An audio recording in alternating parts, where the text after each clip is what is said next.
এবারের কবিতা। বেঁচে ছিলে আজও কোন সুদূরের নীহারিকা থেকে ভেসে আসা তরঙ্গের ধ্বনি, সাগর পাড়ের প্রাণগুলোর অস্তিতে মজ্জাতে জাগায় পূর্বপুরুষের শিহরণ।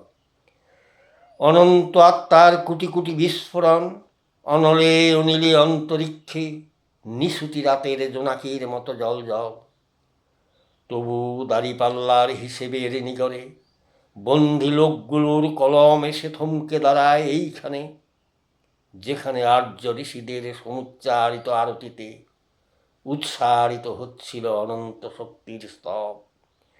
হৃদয়ের সুগভীর প্রেম মাধুর্যে নিখিলকে এনে দাঁড় করিয়েছিল নিজ নিকেতনে, যেখানে জঠরকে অভুক্ত রেখে আত্মার ক্ষুধা নিবৃত্তির শিক্ষা এনেছিল মানবকে দেবত্বে উন্নীত করার জীবন কাঠি।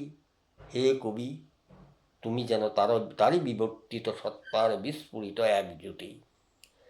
বেদ বেদান্ত কোরআন হাদিস বিচার যন্ত্রের পেছনে নিঃসরিত করেছ এক সুমধুর রসে। ধর্মের কুপমণ্ডুকতার খোলস বিবসনা সত্যের পূজায় শুনিতে রণিত হয়েছে কম্পন।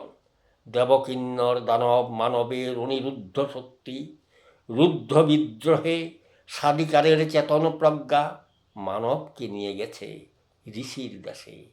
তুমি তো সেই কবি, অথচ আজ তুমি সৃষ্টির ছবিতে বেঁচে আছো শুধু বেঁচে থাকার জন্যে। নমস্কার।